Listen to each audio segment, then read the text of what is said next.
नमस्कार दोस्तों एक बार फिर से स्वागत है आपका A&S GK GS research academy में। दोस्तों पिछले चैप्टर में हम लोगों ने मनुष्य, पशु, विभिन्न प्रकार के जानवर एवं उनके आवासों के बारे में जाना था। इस चैप्टर में हम लोग एक चैप्टर नया है, चैप्टर नंबर 10, जिसमें हम गति एवं दूरियों के मापन के बारे में अध्ययन करेंगे।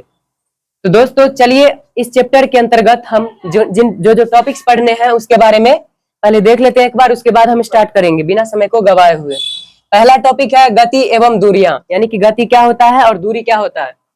दूसरा है मापन के प्राचीन मात्रक, यानी कि पहले जमाने में जो किसी भी चीज को मापते थे, कोई भी, चाहे वो लंबाई हो गया, द्रव्यमान हो गया, इस सब का जो माप करते थे उसके लिए आखिर किस चीज का प्रयोग हम लोग करते थे। तो प्राचीन देखेंगे। उसके बाद देखेंगे कि आधुनिक में, यानी कि जैसे कुछ समय पहले से जब से टेक्नोलॉजी का चेंजिंग आने लगा, वृद्धि होने लगा टेक्नोलॉजी में, उसके बाद से क्या क्या मात्रक होने लगे उसके बारे में देखेंगे। और उसके बाद देखेंगे कि लंबाई के कौन कौन से अनेक मात्रक होते हैं और मतलब उनका मान कितना होता है। मान कहने से आप तात्पर्य समझ जाएंगे जब इस टॉपिक को कवर करेंगे तब। और उसके बाद देखेंगे कि मीटर स्केल, यानी कि मीटर स्केल को समझना अत्यंत आवश्यक होता है, क्योंकि जो ज्योमेट्री बॉक्स होता है आप लोगों का, बेसिक जो ज्योमेट्री बॉक्स होता है आप लोगों के पास, उसमें एक 15 सेंटीमीटर का स्केल भी होता है, तो उसके बारे में हम लोग जानेंगे। और उसके बाद देखेंगे कि सबसे, यानी कि पूरी दुनिया में जो मात्रक का पद्धति चल रहा है उसके बारे में देखेंगे, जिसे हम क्या बोलते हैं, एसआई यूनिट, एसआई मात्रक की पद्धति, उसको हम देखेंगे। उसके बाद हम देखेंगे कि गति के कुछ प्रकार होते हैं, गति के कुछ बेसिक प्रकार होते हैं जिन्हें हम इस लास्ट टॉपिक में कवर करेंगे। तो बिना समय को गवाए चलिए इस चैप्टर की शुरुआत हम लोग करते हैं। और पहला है टॉपिक क्या, गति एवं दूरियां। तो गति को समझने के लिए हमें पहले दूरी को समझना जरूरी है। तो दूरी होता क्या है, जैसे कि हम हो गए इंसानों से, यानी हम लोगों से ही कुछ उदाहरण लेते हैं। जैसे मैं अभी घर पे हूं, मुझे मार्केट जाना होगा, तो मेरे और मार्केट के बीच में जो मैं रास्ता तय करूंगा, यानी कि मैं घर से जिन रास्ते से होकर मार्केट जाऊंगा, वो जो रास्ता जहां जहां मैं जाऊंगा, यानी कि मान लेते हैं कि यहां से ये क्या हुआ, घर हुआ, ये घर हुआ, और ये क्या हुआ, मार्केट हुआ, ये मार्केट हुआ, और मैं इस रास्ते से होकर मार्केट गया। तो ये जो पूरा मार्ग होगा, रास्ता जो होगा, जिस रास्ते से मैं मार्केट गया था, यही जो पूरा रास्ता होगा, यही क्या कहलाएगा, यही कहलाएगा क्या, दूरी। दूरी, अगर इसका इंग्लिश देखे तो डिस्टेंस। तो इसे हम क्या बोलेंगे, दूरी बोलेंगे, डिस्टेंस बोलेंगे, ठीक है। और उसके बाद देखते हैं कि दूरी तो हम समझ गया कि पूरा रास्ता जिससे कोई भी वस्तु हो, ये इंसान पर हम लिए थे, और जैसे एक पत्थर हो गया, पत्थर को हम यहां से लिए और यहाँ पर फेंके, तो इसके द्वारा क्या हुआ, ये रास्ता तय किया गया ना, हम यहाँ से फेंके पत्थर को, तो ऐसे होकर ये कहाँ गया, यहाँ पे मान लेते हैं यहाँ गया। तो ये जो रास्ता, जिस रास्ते से यहाँ पे गया, इसको हम क्या बोलेंगे, दूरी, यानी कि पत्थर के द्वारा तय की गई दूरी बोलेंगे। क्लियर है, तो दूरी क्लियर है। अब हम समझते हैं गति क्या होता है। दूरी तो समझ गए, अब गति समझते हैं। जैसे यहां से होकर मान लेते हैं यहाँ पे आया, तो मान लेते हैं कि दूरी था वो डी था, दूरी कितना था, डी था, यानी कि यहां से यहाँ डी था, और फिर यहां से यहाँ आने में कुछ इसको समय लगा होगा, 10 मिनट 15 मिनट, यानी कि मार्केट जाने में कुछ समय तो लगेगा। तो मान लेते हैं जो समय लगेगा उसको हम क्या, टी, यानी टाइम, यानी टी से नोट करेंगे। अगर हम करेंगे तो वही जो समय लगेगा, तो समय दूरी के सापेक्ष, समय के सापेक्ष दूरी में जो परिवर्तन होता है, यहां से दूरी जो यहाँ बढ़ के और यहाँ गया समय के सापेक्ष, तो समय के सापेक्ष दूरी में परिवर्तन को ही हम क्या बोलते हैं, गति बोलते हैं। समय के सापेक्ष दूरी में परिवर्तन की दर को हम क्या बोलते हैं, गति बोलते हैं। जैसे उदाहरण के तौर पे हम मानते हैं कि, मान लेते हैं कि मेरे और यहाँ पे मार्केट के बीच की दूरी कितनी थी, 20 किलोमीटर ले लेते हैं, ठीक है, 20 किलोमीटर ले लेते हैं। और बाइक से, साइकिल से या बाइक से हम सफर करते हैं, ठीक है, और यहाँ जाने में मान लेते हैं हमको 10 मिनट लगा है। अगर 10 मिनट लगा है 20 किलोमीटर की दूरी जाने में, तो हम कैसे पता करेंगे कि हमारी गति क्या थी। तो गति को पता करने के लिए हम क्या करेंगे, जो समय रहेगा, समय से किसको भाग देंगे, दूरी को भाग देंगे। तो समय था, दूरी था 20 किलोमीटर और समय कितना था, 10 मिनट, 10 मिनट। तो 10 दूना क्या होगा 20, यानी कि 2 किलोमीटर प्रति मिनट। 2 किलोमीटर प्रति मिनट क्या होगा इस, यानी कि हम मेरी चाल क्या होगी 2 किलोमीटर प्रति मिनट। और यदि घंटा की बात की जाए तो 120 kilometre per hour. 120 kilometre per hour घंटा के हिसाब से, और मिनट के हिसाब से 2 किलोमीटर प्रति मिनट। ठीक है, तो इसको हम क्या बोलेंगे गति बोलेंगे। जैसे आप बाइक, जिन लोगों को बाइक चलाने आता होगा, या फिर आप अगर नहीं भी जानते हैं तो सुने तो होंगे कि हाँ 100 के स्पीड से कोई जा रहा था और रास्ता में उस कंट्रोल नहीं कर पाया बाइक को, तो वो ठोक दिया किसी को, यानी कि उसका क्या हुआ एक्सीडेंट हो गया। तो वो क्या हुआ 100 के स्पीड से जो जा रहा था, 100 के स्पीड से जा रहा था, उसका कहने का मतलब क्या होता है 100 किलोमीटर प्रति घंटे की स्पीड से जा रहा था, यानी कि 1 घंटा में कितना स्पीड जा रहा था वो 100 किलोमीटर। तो उसको हम क्या बोलेंगे गति बोलेंगे। ठीक है, 100 किलोमीटर जो दूरी हुआ, यानी कि 100 किलोमीटर जो चला, यानी कि हम समय नहीं अगर जोड़े तो वो क्या होगा सिर्फ दूरी होगा। और यदि उसमें समय जोड़ दिए तो ये क्या हो जाएगा गति हो जाएगा। क्लियर है, तो गति और दूरी में अंतर स्पष्ट है। दूरी में क्या होगा कि समय नहीं जुड़ेगा, यानी कि समय अगर हम नहीं जोड़ते हैं किसी डिस्टेंस में तो वो क्या होगा सिर्फ दूरी होगा। और यदि दूरी में समय को जोड़ देते हैं, यानी कि समय से भाग दे देते हैं, तो वो क्या हो जाएगा गति हो जाएगा। क्लियर है, अब हम समझते हैं कि मापन के प्राचीन मात्रक। उसको समझने से पहले हम समझते हैं कि मात्रक क्या होता है और मापन क्या है और मापन क्यों जरूरी है। जैसे कि आप लोग बाजार जाते होंगे तो आप लोग क्या बोलते होंगे कि अगर आपको मान लेते हैं कि कोई सब्जी की जरूरत है, मान लेते हैं कि टमाटर की आपको जरूरत है, ठीक है, सब्जी मंडी गए आप, आपको 10 किलोग्राम टमाटर की जरूरत है। आप बात सुनिएगा गौर से, 10 किलोग्राम। आप बोलेंगे कि 10 टमाटर दीजिए, 10 टमाटर, तो वो भी क्या करेगा 10 टमाटर कहेंगे आप सिर्फ 10 अगर, तो क्या देगा सिर्फ 10 टमाटर गिन के देगा। लेकिन गिन के देने की ऐसी वो गिनकर कभी नहीं देगा, क्योंकि ऐसे अभी क्या होता है तौल के देता है तो गिनकर नहीं देगा। लेकिन आप 10 टमाटर यदि मांगिएगा तो वो क्या करेगा 10 गिन कर देगा। लेकिन अगर 10 केजी बोलिएगा, सिर्फ किलोग्राम, ये जो मात्रक का यूज अगर आप कर देंगे तो वो क्या करेगा 10 किलोग्राम आपको तौल कर देगा। तो ये जो तौला इस सहायता से, यानी किलोग्राम के सहायता से जो तौलता है उसी को हम क्या बोलते हैं मापन बोलते हैं। जैसे हम यहां से बाजार गए थे, ठीक है, अगर इसको मापते नहीं, हम अगर इसको मापते नहीं कि 20 किलोमीटर था, तो हम यदि केवल 20 लिखते तो आपको पता चलता कि ये दूरी कितनी होती, नहीं पता चलता।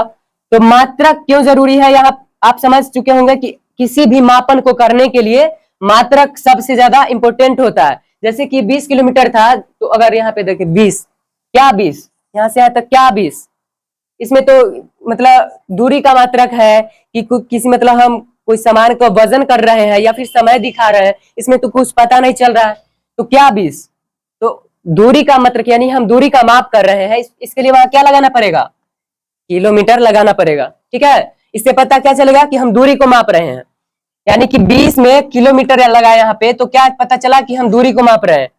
अगर 20 के आगे हम सेकेंड लगा देते, एस लगा देते, तो क्या पता चलता कि हम समय की माप कर रहे हैं। वही अगर 20 के आगे किलोग्राम या फिर ग्राम लगा देते तो क्या पता चलता हम द्रव्यमान, यानी कि कोई भी वस्तु को क्या कर रहे हैं नाप या तौल रहे हैं। ठीक है, तो मापन समझ गया कि किसी भी वस्तु की जो परिमाण होगी, यानी कि परिमाण होगा तो उसको हम द्रव्यमान बोलते हैं। तो यदि द्रव्यमान लेते हैं, ठीक है, उसका मतलब गणना करते हैं या फिर समय की गणना करते हैं या फिर उसकी लंबाई का पता लगाते हैं, तो उसको हम क्या बोलते हैं मापन बोलते हैं। ठीक है, और मात्रक क्या होता है, तो मापन करने के लिए जो हम सबसे छोटी इकाई को मानते हैं, यानी कि मापन करने के लिए हम एक निश्चित इकाई को मानते हैं ताकि हमें बाद में कंफ्यूजन ना हो। अगर आप मान लेते हैं कि आप लोग पता होंगे, मतलब आप लोग को पता होगा, वैसे आगे हम चर्चा करेंगे, तो मान लेते हैं कि 20 सेंटीमीटर ही लिए, 20 ही लेते हैं, 20 छोड़िए 10 ले लेते हैं, ठीक है, 10 सेंटीमीटर हम लेते हैं। ठीक है, तो अगर 10 सेंटीमीटर हम यहाँ पे लिए तो आपको क्या यहाँ पे देखेंगे कि सेंटीमीटर लगा हुआ है, तो ये जो 10 के आगे सेंटीमीटर के आगे जो 10 लगा है, ये क्या बतलाता है, ये सिर्फ परिमाण बतलाता है, परिमाण बतलाता है। लेकिन मेन जो कंटेंट देता है वो हमें क्या देता है, यानी कि मेन काम कौन करता है, ये मात्रक किया कि हाँ सेंटीमीटर में लंबाई बताता है। ठीक है, तो वही जो सबसे छोटी इकाई हम मानते हैं, ये सेंटीमीटर माने थे ना। अगर हम कहेंगे कि हाँ ये 10 सेंटीमीटर लंबाई का ही है, जो मान लेते हैं 15 सेंटीमीटर का यहाँ स्केल लिए हुए हैं, तो ये 15 सेंटीमीटर का है, तो हम मानते हैं, ये पूरा दुनिया मान चुका है, तब ना हम भी मानते हैं। पूरा दुनिया कहता है कि ये 15 सेंटीमीटर है, तो हमें भी ये कहना पड़ता है, और ये पूरा क्या है, प्रूव्ड है कि इसी को हम 15 सेंटीमीटर बोलेंगे, तभी ये 15 सेंटीमीटर है। अगर शुरुआत में ही मान लीजिए कि इसको 15 सेंटीमीटर न कह के और 30 सेंटीमीटर कह दिया जाता, अगर 30 सेंटीमीटर इसी को कह दिया जाता, तो हम भी कहते कि हाँ ये 30 सेंटीमीटर का है, और पूरी दुनिया उसी अनुसार से चलती। ठीक है, तो ये क्या हुआ, मात्रक हो गया। यानी कि हम जो निश्चित इकाई, सबसे छोटी निश्चित इकाई मानते हैं किसी भी कोई भी चीज का मापन के लिए, तो उसे हम क्या बोलते हैं, मात्रक बोलते हैं। क्लियर है। अब प्राचीन मात्रक क्या होते हैं, यानी कि मात्रक तो प्राचीन मात्रक क्या होता था कि जब हमारे पुराने लोग यानी कि पूर्वज जो होते थे, उनको किसी भी चीज का माप करना होता था, चाहे लंबाई हो, द्रव्यमान हो, समय हो, किसी का भी माप करना होता था, तो वो भी तो कुछ मात्रक का यूज करते होंगे। उन लोगों को भी तो जानना होता था कि आखिर कौन सा चीज कितना है, समय ही है तो कितना है, यानी कि कौन सा चीज कितना है वो पता करना होता था, परिमाण पता करना होता था। तो उसके लिए कुछ मात्रकों का यूज करते थे, तो हम उसे क्या बोलते थे, प्राचीन मात्रक कहते थे। तो मुख्य रूप से 3, यानी कि दूरी के लिए, द्रव्यमान के लिए और समय के लिए, ये 3 मुख्य क्वांटिटी थी जिनके लिए क्या होता था, मापन किया जाता था। तो पहला दूरी का मापन किस प्रकार से किया जाता था प्राचीन में। दूरी के मापन के लिए हम अभी जो वर्तमान में हम जो तरीकों का यूज करते हैं, बचपन में किया करते थे, उसका यूज एक एग्जांपल लेते हैं गिल्ली डंडा का। जैसे गिल्ली डंडा में क्या होता था कि ये गिल्ली है और ये क्या है, डंडा है। तो क्या होता था कि ये जो हम गिल्ली को डंडा से जब मारते थे, ठीक है, गिल्ली को जब हम डंडा से मारते थे और वापस गिल्ली को फेंकते थे पूरा, तो फिर क्या होता था, जब डंडा में नहीं लगता था तो क्या करते थे, गिल्ली जहां है, मान लेते हैं यहाँ से मारे और गिल्ली यहाँ गया, ठीक है, तो यहाँ से जब फेंके तो यहाँ पे आया, तो फिर हम यहाँ से मारते थे, कुछ दूर जाता था, तो यहाँ से डंडा से जो मापन करते थे, तो 1 2 3 4 5 6 7 8 9 10, यानी कि जितना भी माप में यहाँ पहुंचा था उसको क्या कहते थे, 1 डंडा हुआ, 10 डंडा हुआ, 20 डंडा हुआ, कितना भी होता था उतना लेते थे। तो वो भी क्या है, एक मात्रा, यानी कि मापने का एक तरीका हुआ डंडों के द्वारा। तो डंडों के द्वारा हो गया। और फिर क्या दूसरा क्या होता था प्राचीन जमाना में, बित्ता। जैसे कि हम यहाँ से यहाँ तक की यदि माप करते हैं तो 1 बित्ता 2 बित्ता ऐसे करके बित्ता से माप करते थे, ठीक है। तो क्या हुआ, बित्ता से भी करते थे अपने हाथों से, और फिर उंगली का भी इस्तेमाल करते थे। जैसे 1 बित्ता हुआ और उसके बाद मेरा नहीं हो रहा है, तो उंगली के द्वारा हम क्या करते थे, माप करते थे, उंगलियों के द्वारा भी, ठीक है। और उसके बाद केहुनी से भी करते थे माप, यानी कि अपने केहुनियों के द्वारा भी माप करते थे हमारे जो पूर्वज होते थे, ठीक है। तो और उसके अलावा यदि बात करें तो धागों वगैरह से भी, धागा जो होता था, एक निश्चित धागा ले लिया जाता था और उससे भी माप किया जाता था, याद रखने के लिए, जो अपने अनुसार से, ठीक है। तो कुछ इस प्रकार से क्या किया जाता था, दूरियों का मापन किया जाता था, लंबाई का मापन किया जाता था प्राचीन जमाने में, पुराने जमाने में, जो कि क्या था, अस्पष्ट था, अशुद्ध था, पूरी तरीके से शुद्ध नहीं था। क्यों? क्योंकि जब कोहनी से मापन किया जाता था, बित्ता से मापन किया जाता था, तो ये निश्चित नहीं था कि हर एक पूरा दुनिया में जितना लोग है उन सभी का बित्ता एक समान होगा, कोहनी एक समान होगा, हाथ एक समान होगा, ऐसा कुछ निश्चित नहीं था, ठीक है। तो दूरी का मापन हो गया। अब द्रव्यमान किस प्रकार मापते थे, तो उस समय क्या होता था, मौन, शेर, क्विंटल उस समय भी चलता था, तो इन सभी के द्वारा हम मापते थे, ठीक है। तो मन क्या होता था कि 1 मन बराबर अभी का यदि किलोग्राम में देखें तो 40 किलोग्राम होता है, यानी कि 40 किलोग्राम का क्या होता था, 1 मन होता था। और शेर क्या होता था, जैसे अभी 1 लीटर हम जिसे बोलते हैं, उस समय में 1 शेर बोला जाता था, ठीक है। और मौर्य कालीन में, यानी कि मौर्य समय में, वो भी प्राचीन हुआ, तो उस समय में एक मात्रक की पद्धति, यानी कि द्रव्यमान मापने की पद्धति प्रमुख थी, वो थी द्रोण।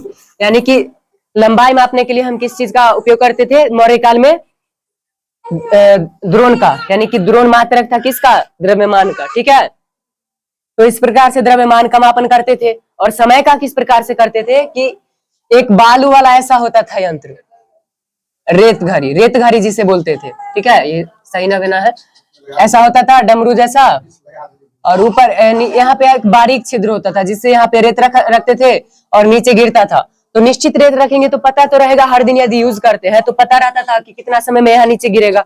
तो उस अनुसार से विभिन्न प्रकार के अलग अलग क्वांटिटी के, यानी कि ज्यादा बालू रखे, कम बालू रखे, बड़ा बनाए, छोटा बनाए, यानी कि बड़े छोटे रेत घड़ी का यूज होता था। तो इससे समय मापते थे। या फिर जो सूर्य की किरणें होती थी तो वो किसी वस्तु से लग के, और जैसे दिन ढलता है तो उसका क्या होता है, परछाई धीरे धीरे बड़ा या छोटा आकार लेता है। तो उससे भी क्या करते थे, हम समय का अंदाजा लगाते थे। तो वो समय का माप हो गया। या फिर समय के माप के लिए हम दिन, यानी कि दिन दिवसों का ही उपयोग अधिकतर करते थे। और हमारे ज्योतिष में तो इस सब का चर्चा है, यानी कि ज्योतिष शास्त्र के अकॉर्डिंग आपको विभिन्न प्रकार की चीजें बताए जाते थे। यदि ऐसा नहीं है तो क्या दिवाली अभी से ही मनाई जाती है, होली अभी से ही मनाई जाती है? नहीं। तो लोगों को कैसे पता चलता था कि हाँ ये मतलब अब होली का समय आ रहा है, अब दिवाली का समय आ रहा है?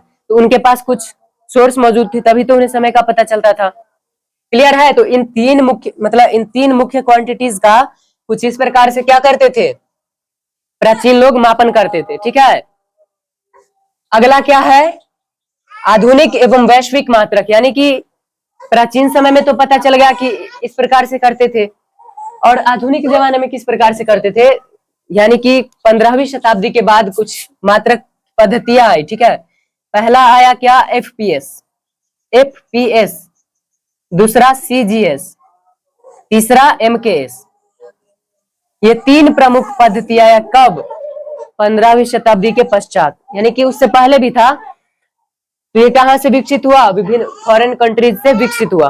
पहला क्या है, एफपीएस, यानी कि एफ मतलब फुट, पी मतलब पाउंड, और एस मतलब सेकेंड। इसमें फुट किसका मात्रक है, फुट को, यानी कि फुट किसका मात्रक है, लंबाई का। पाउंड किसका मात्रक है, पाउंड किसका मात्रक है, द्रव्यमान का। और सेकेंड किसका मात्रक है, समय का। यानी कि फुट लंबाई का, पाउंड द्रव्यमान का, सेकेंड समय का। तो फुट पाउंड सेकेंड नाम की एक पद्धति आई थी, जो कि क्या था, मात्रकों की एक पद्धति थी। ठीक है। और उसके बाद एक और पद्धति बहुत ज्यादा प्रचलित हुआ था, वो क्या था, सीजीएस। अभी फुट पाउंड सेकेंड में अभी अगर पाउंड की बात देखें तो फुट का तो आप लोग अधिकतर उपयोग करते ही होंगे, समय का तो, सेकेंड का तो अधिकतर है ही। यानी कि पाउंड के बारे में आप अभी भी कर सकते हैं कि जो केक आपको देता है दुकानदार, आप केक की दुकान पर जाइएगा तो अभी भी पाउंड में केक तौलता है, यानी कि पाउंड के अनुसार देता है। और एक पाउंड में लगभग 400 ग्राम होता है, यानी कि एक पाउंड में 400 ग्राम लगभग वजन होता है। ठीक है, लगभग 400 एक्यूरेट, इसी के कुछ आसपास अप्रोक्स होता है, तो इसके आसपास वजन हो गया। ठीक है। अगला क्या है, सीजीएस है। तो सीजीएस में सी का मतलब क्या हुआ, सेंटीमीटर, सेंटीमीटर। सी का मतलब सेंटीमीटर, जी का मतलब ग्राम, और एस का मतलब क्या, सेकेंड। तो सेंटीमीटर किसका मात्रक था, दूरी का। ग्राम किसका मात्रक था, द्रव्यमान का। और एस मतलब सेकेंड किसका मात्रक था, समय का। तो इसमें भी समय का मात्रक क्या था, सेकेंड था, इसमें भी क्या था, सेकेंड ही है। और दूरी का सिर्फ बदला, और क्या, द्रव्यमान का बदल गया। ठीक है। तो ये दोनों मुख्य रूप से आया, पद्धति आया। ठीक है। और उसके बाद क्या, एक और लास्ट जो आया, ये सबसे इंपॉर्टेंट पद्धति है। ये जो है, ये सबसे इंपॉर्टेंट पद्धति आया। क्यों, क्योंकि इसके बारे में चर्चा करते हैं। तो इसमें एम का मतलब क्या होता है, मीटर, के का मतलब किलोग्राम, इसका मतलब सेकेंड। यानी कि इसमें लंबाई को किस चीज में मापते हैं, मीटर में, और द्रव्यमान को किलोग्राम में, और एस मतलब टाइम को सेकेंड में।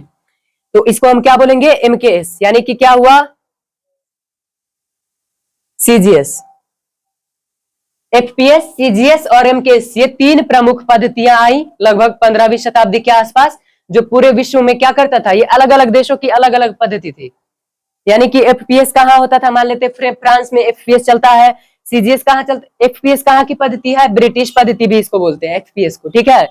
फुट पाउंड सेकेंड कहाँ, मतलब कहाँ की पद्धति हुई, ब्रिटेन की, यानी कि इंग्लैंड की पद्धति थी, जिसे हम ब्रिटिश पद्धति के नाम से भी जानते हैं। ठीक है। उसके बाद सीजीएस है, तो ये भी अलग अलग देशों में चल रहा होगा, एमकेएस भी अलग अलग देशों में चल रहा होगा। ठीक है।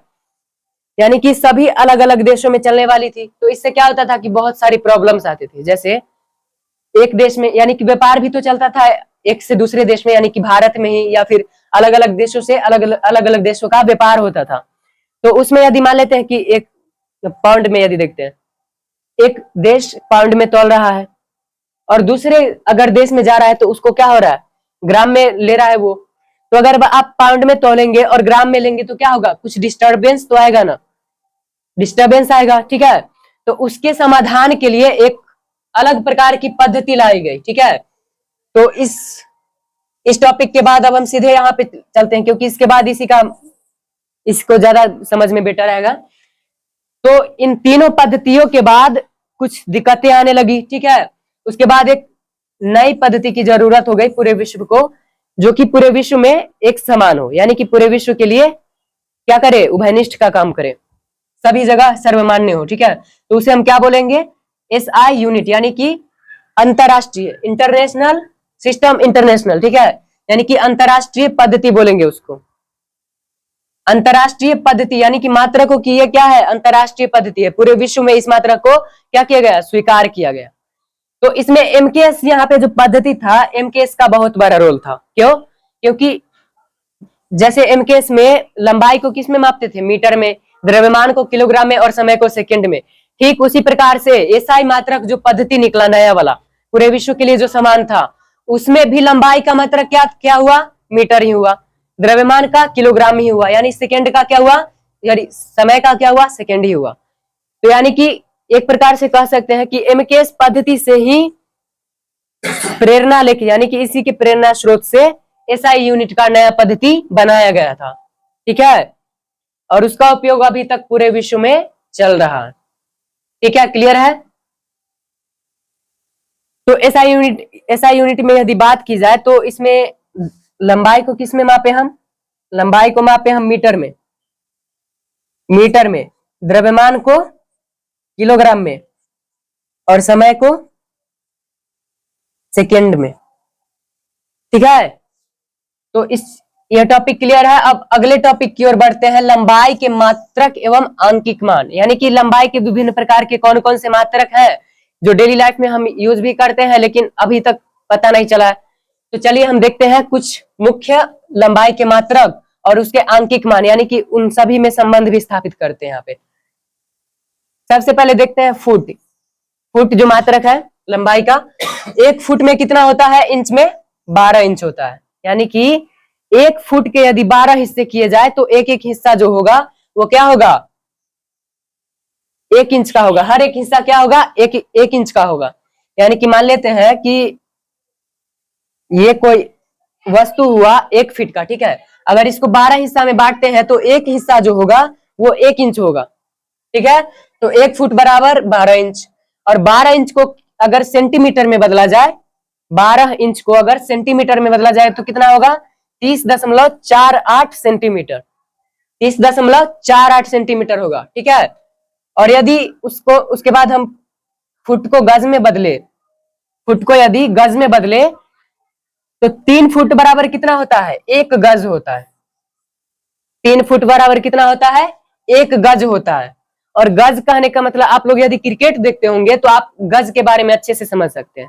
जैसे वो जो घेरा होता है पावर प्ले के दौरान, जो फील्डर अंदर लगाए जाते हैं, 5 फील्डर T20 क्रिकेट में, तो ये जो गोला गोला सफेद कलर का बाउंड्री बनाया जो होता है, बनाया हुआ 30 गज का जो दायरा होता है, तो वो क्या हुआ, 30 गज का दायरा। तो आप यदि उसको फुट में तब्दील करते हैं तो क्या होता है, 90 फुट हो गया। यानी कि वो 90 फुट का घेरा होता है, ठीक है। 30 गज कहिए या फिर 90 फुट कहिए, ठीक है। तो वो क्या होगा, लंबाई का मात्रक होगा। 1 गज बराबर 3 फुट, ठीक है। और अगर गज 220 गज ले लेते हैं, 220 गज, तो 220 गज बराबर कितना हुआ, 1 फरलांग हुआ। फरलांग भी क्या है, मात्रक है। भले ही आप लोग नाम नहीं सुने होंगे, लेकिन ध्यान रखिए 220 गज बराबर कितना होता है, 1 फरलांग होता है। और 8 फरलांग, यानी फरलांग 8 फरलांग यदि बात की जाए, 8 फरलांग, तो 8 फरलांग बराबर कितना होगा, 1 मील होगा। बात सुनिए, यहाँ पे लिखा हुआ नहीं है पर देखिए, 8 फरलांग बराबर कितना हुआ, 1 मील हुआ, 1 मील हुआ, ठीक है। और यदि 1 मील को किलोमीटर में बदले हम, 1 मील को किलोमीटर में अगर हम बदले तो क्या होगा, 1 मील बराबर 1.616 किलोमीटर। यानी कि 1 मील बराबर कितना, 1.616 किलोमीटर होगा, ठीक है। तो ये क्लियर है, 1 मील बराबर 1.616 किलोमीटर। और यदि इसको और तोड़ा जाए तो अगर हम इसके जो उपमात्रक है, ये मात्रक हुआ मेन मात्रक ये है मीटर। क्यों? क्योंकि यहाँ पे हम देख चुके हैं कि एसआई मात्रक जो होता है उसमें क्या करते हैं, मीटर में किसी चीज को मापते हैं। और ये जो सेंटी दिखाई दे रहा है, ये सेंटी, सी यानी सेंटी, ये क्या है, उपमात्रक है। तो कुछ उपमात्रक होते हैं जिनका उपयोग हम मात्रक के साथ करते हैं। क्यों? क्योंकि संख्या बड़ा या छोटा लिखना अच्छा नहीं लगता है, तो इसलिए हम कुछ उपमात्रक का भी यूज करते हैं। तो इसको हम डिटेल्स में 9th क्लास में पढ़ेंगे। ये पूरा चैप्टर ही डिटेल्स में हम 9th क्लास में पढ़ेंगे, ठीक है। तो ये जो सेंटीमीटर हुआ और ये जो सेंटी हुआ, तो हम समझते हैं कि 100 सेंटीमीटर बराबर, 100 सेंटीमीटर बराबर कितना, 1 मीटर। 100 सेंटीमीटर बराबर 1 मीटर। अब सुनिए, और 1000 मीटर बराबर कितना, 1 किलोमीटर। 1000 मीटर बराबर 1 किलोमीटर, ठीक है। और 1.166 मीटर बराबर, यानी कि 1.616 किलोमीटर बराबर कितना, 1 माइल, ठीक है। तो ये तो हुआ दूरी का हुआ। अब हम समझते हैं कि द्रव्यमान में कुछ होता है, जैसे 1 ग्राम हुआ, ठीक है। 1 सेंटीग्राम में कितना ग्राम, 10 के पावर -2 ग्राम, ठीक है। यानी कि 1 सेंटीग्राम बराबर कितना, सीजी लिखेंगे तो हम क्या होगा, सेंटीग्राम होगा। तो 1 सेंटीग्राम बराबर 10 के पावर -2 ग्राम।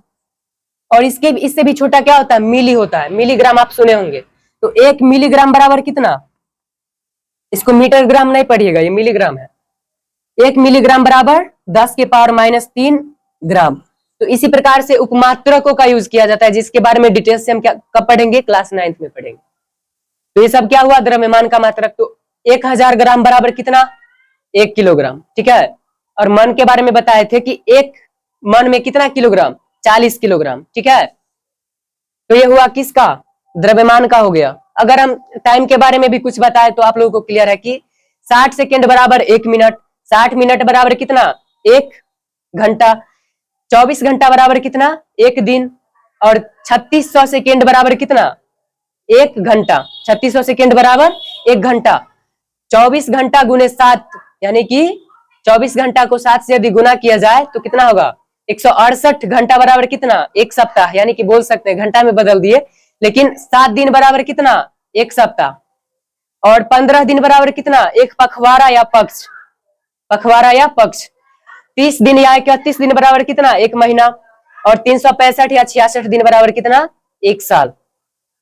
और अगर और भी दूरी का मात्रक देखे, यानी कि सब की क्या था, समय का मात्रक था, ठीक है। लेकिन अगर आपसे ये सवाल पूछा जाए कि प्रकाश वर्ष किसका मात्रक है, ये क्वेश्चन थोड़ा ट्रिकी है। प्रकाश वर्ष किसका मात्रक है, तो वर्ष देख के कंफ्यूजन होता है कि वर्ष, तो भाई अगर प्रकाश को हम छोड़ दे और वर्ष को सिर्फ देखे तो वर्ष किसका मात्रक होता है, समय का होता है।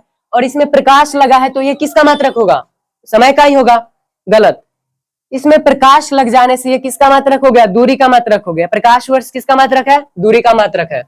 यानी कि एक वर्ष में, यानी कि 1 वर्ष में जितना दूरी प्रकाश जाएगा, ठीक है, यानी कि 1 वर्ष में जितना दूरी प्रकाश जाएगा, जितना दूरी तक वो जा सके, उसको हम क्या बोलेंगे, उस दूरी को 1 वर्ष बोलेंगे या 1 प्रकाश वर्ष बोलेंगे, लाइट ईयर बोलेंगे।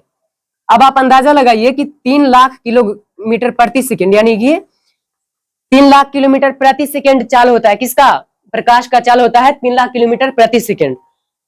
1 सेकेंड में यदि वो 3 लाख किलोमीटर चल रहा है, तो अंदाजा लगाइए कि ये प्रकाश वर्ष जो है 1 वर्ष में कितना दूर जाएगा वो प्रकाश, अंदाजा लगाइए, ठीक है। और यदि एक एस्ट्रोनॉमिकल यूनिट की बात की जाए, एस्ट्रोनॉमिकल यूनिट मतलब क्या होता है, खगोलीय मात्रक। तो खगोलीय मात्रक किसको हम बोलते हैं कि जो पृथ्वी से सूर्य के बीच की जो दूरी है 14.96 करोड़ वर्ष, sorry crore kilometre, 14.96 crore kilometre की ये जो दूरी है, इसको हम, यानी कि पृथ्वी से सूर्य के बीच की दूरी जो है, इसको हम क्या बोलेंगे, 1 astronomical unit, AU, astronomical unit. 1 AU यानी कि 1 एस्ट्रोनॉमिकल यूनिट कहने का मतलब खगोलीय मात्रक। यानी कि पृथ्वी से सूर्य के बीच की जो दूरी है उसको हम क्या बोलते हैं, खगोलीय मात्रक बोलते हैं, जो जिसका मान कितना होता है 14.96 करोड़ किलोमीटर, ठीक है। और उसके बाद ये क्या हुआ, यानी कि हम समय से पहुंच गए दूरी पे, इसके लिए सॉरी, लेकिन ये जरूरी था, ठीक है। तो ये सब समय का, दूरी का और द्रव्यमान का, ये तीनों का क्लियर है। तो ये टॉपिक क्लियर है। अगला टॉपिक क्या है, मीटर स्केल। मीटर स्केल से पहले समझिए कि एक मीटर जो होता है वो एक मीटर कैसे निर्धारित किया गया था, यानी कि मीटर जो निर्धारित किया गया था कैसे पता, यानी कि किस चीज को एक मीटर बोला गया था। तो फ्रांस जो देश है वहां पे एक रॉड था बड़ा सा, 1 मीटर का रॉड था, लेकिन पहले पता नहीं था कि वो एक मीटर है, ठीक है। रॉड था कुछ इतना लंबाई का, और उसको एक स्पेशल तरीके से यानी कि अलग वातावरण में रखा गया ताकि अधिक से अधिक दिनों के बाद भी उस पर कुछ उसके लंबाई पर तनिक भी प्रभाव न पड़े। तो उस रॉड को कितना कहा गया, 1 मीटर कहा गया, यानी कि घोषित किया गया। और उसी के आधार पर आज हम पूरी दुनिया में उस रॉड के उस लंबाई को हम क्या बोलते हैं, 1 मीटर बोलते हैं। यानी कि एक जो छड़ था फ्रांस के जो म्यूजियम में या फिर कहीं भी जो रखा हुआ है, उसी को हम क्या बोलते हैं, 1 मीटर बोलते हैं। तो समझिए कि उस रॉड से आज पूरा दुनिया के लंबाई को मापा जा रहा है। क्लियर है? तो क्या हुआ, मीटर स्केल।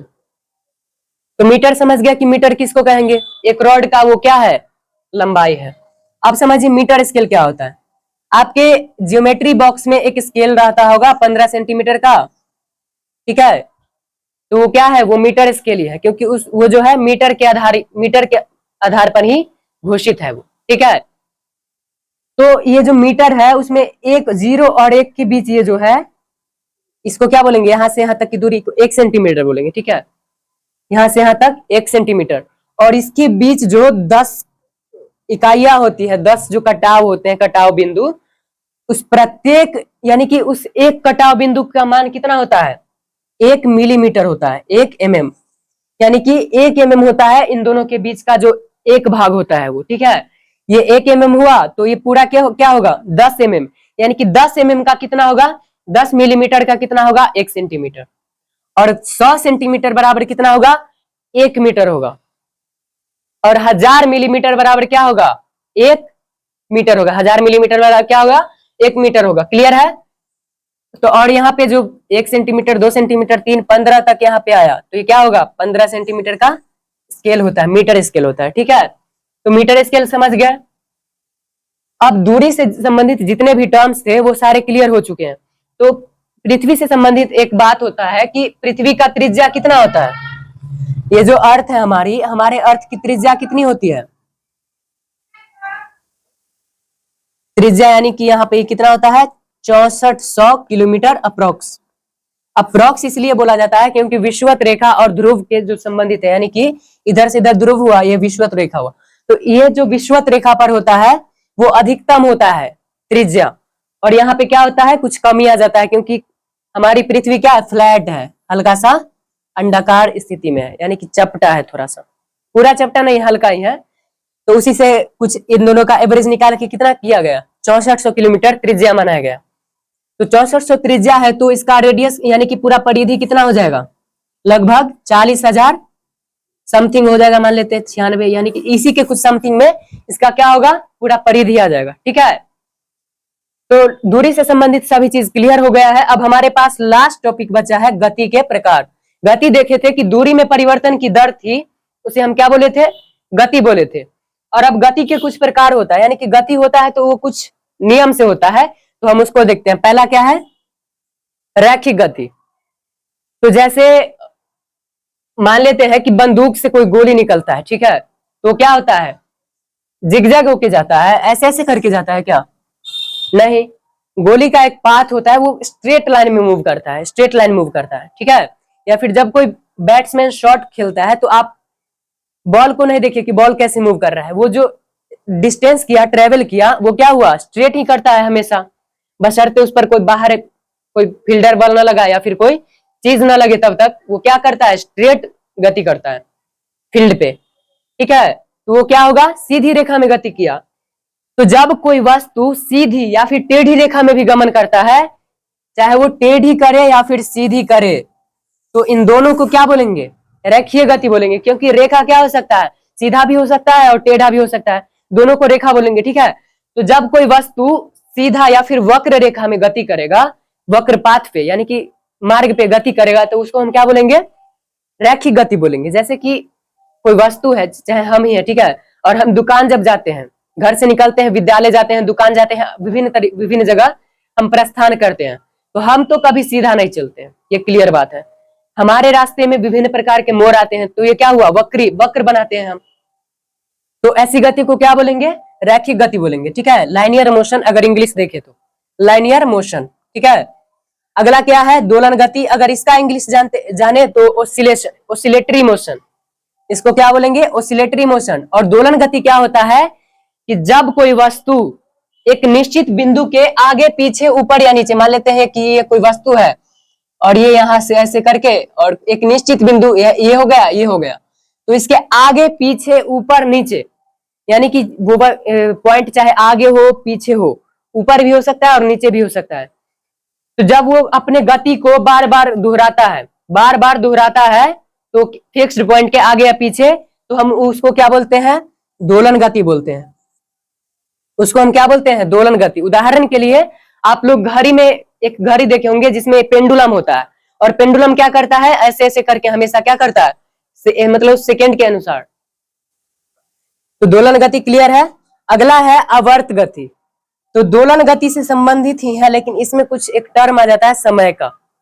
तो आवर्त गति क्या होता है, इसमें कोई फिक्स टाइम नहीं होता है। इसमें क्या होता है, दोलन गति में कोई फिक्स टाइम नहीं होता है, लेकिन आवर्त गति में क्या होता है कि कोई भी वस्तु जब एक निश्चित बिंदु के आगे पीछे या ऊपर नीचे एक निश्चित समय अंतराल में, यानी कि एक निश्चित समय अंतराल में मूव करता है, जैसे कि एक दर्जी का सिलाई मशीन हो गया, तो उसमें क्या होता है, ऊपर से सुई नीचे आता है, नीचे कपड़े पर ऊपर से नीचे आता है, फिर ऊपर जाता है, ऊपर से नीचे ऊपर जो जाता है वो एक अत्यंत निश्चित समय होता है। अगर निश्चित समय नहीं होगा तो 1 मिनट में पता नहीं उसके कितने ज्यादा सुई टूटेंगे।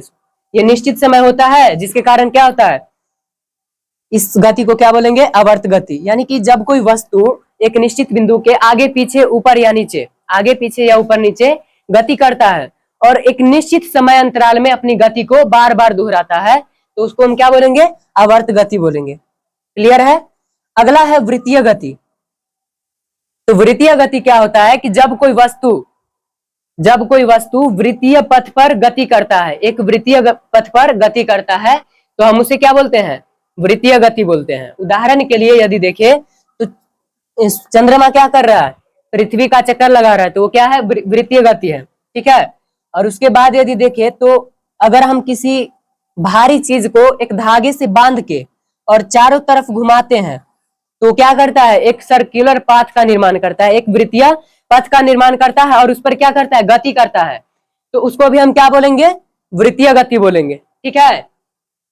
तो रेखीय गति, दोलन गति, आवर्त गति और वृत्तीय गति, ये सब क्लियर है।